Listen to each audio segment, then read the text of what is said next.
এই ব্যাঙ দুটো ভালো লাগছে। ডিম সেদ্ধ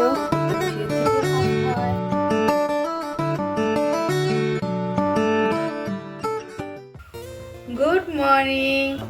আজকে আবার একটা নতুন সকাল, আবার নিয়ে এলাম নতুন একটা ভিডিও। তো আমি তৃপ্তি, আমার নতুন আরেকটা ভিডিওতে তোমাদের সকলকে জানাই অনেক অনেক ওয়েলকাম আর আমার অনেক অনেক ভালোবাসা। ও বাবা, সকাল সকাল মুক্তি পেয়ে গেলাম। Thank you. ডিম খাবা? আর কি খাবা? দেখ কি যে অ্যাক্টিং শুরু করে, ক্যামেরাটা অন করা দেখলে। হচ্ছে ডিম সেদ্ধ আর এই যে চা গরম করতে বসিয়েছি। ধরবে না কিন্তু? হ্যাঁ গরম তো। হ্যাঁ ধরবে না, ঠিক আছে? হাত পুড়ে যাবে ধরলে।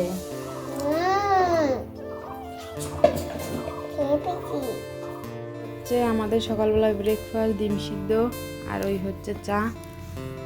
আর ইনি তো আস্তে একটা ডিম নিয়ে বসে পড়েছেন।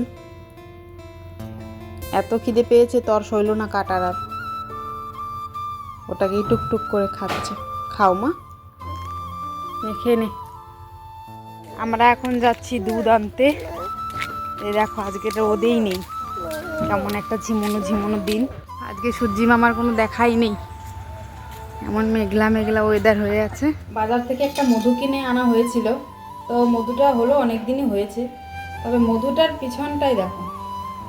মধু উপর দিয়ে দেখছো যেটা লাল লাল, এইটা এইটুকুনো মধু নাকি জানি না, আর বাকিটুকু সব দেখো চিনির মতো দলা পেকে গেছে। আমায়রাকে এদিকে দুধ কর্নফ্লেক্স দিয়ে দিয়েছি। কি খাচ্ছ মা? খাও। আর এদিকে আমি সবজি নিয়ে এসেছি, এটাকে কাটবো আর এক কাপ কফি খাবো। আর ওই একজন রাত্রে বিছানা করেছে, এখন বিছানা তুলছে। যত কাজই থাকুক, আমার কাছে সব থেকে কষ্টের কাজ মনে হয় রান্না করা। এই রান্না করার ঝামেলা যদি না থাকতো, তাহলে মনে হয় অর্ধেক বেলা নিজের হাতেই থাকতো, এরকম হুটোপাটি করে কোনো কাজ করতে হতো না। আমার রান্না করাটা খুবই কষ্টকর লাগে, জানি না কেন। সব কাজকর্ম আমি নিমেষের মধ্যে শেষ করে ফেলতে পারবো, বা আমার ভালোও লাগে করতে, কিন্তু এই রান্না করাটা আর সবচেয়ে বড় কষ্টের কাজ, যেটা রান্নাঘরে যে ভাবা আজকে কি রান্না করব, আজকে কি রান্না করব, এই কি ভাবতে ভাবতে অর্ধেকটা সময় চলে যায়।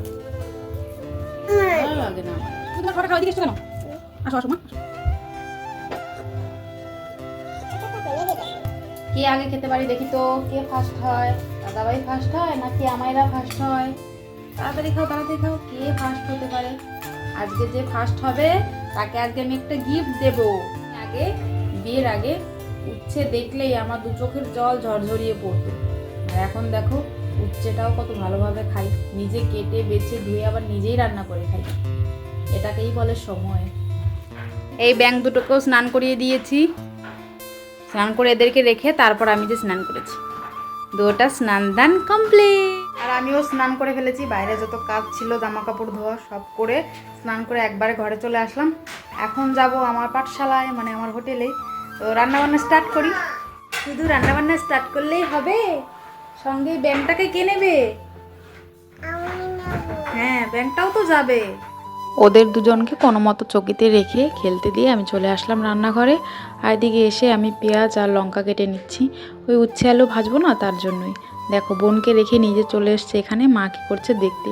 মানে বাচ্চাদের নিয়ে আর পারি না, ও চলে আসছে মানে একটু পরে ওর বোনও চলে আসবে, এইভাবেই প্রত্যেকটা দিন আমাকে রান্না করতে হয়। এই সময়টা যে কিভাবে যাচ্ছে সেটা আমি কাকে বোঝাবো।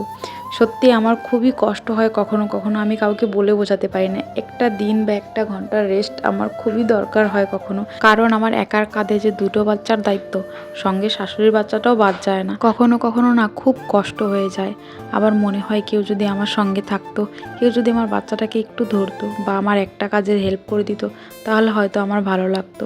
যখন মা আসে আমার কাছে, যদিও বা মা সে আমায়রা জন্মের সময় এসেছিল আর মাকে কাছে পাইনি, তবুও সে কটা দিন যেন আমি পৃথিবীর সবচেয়ে ভালো দিন কাটাই।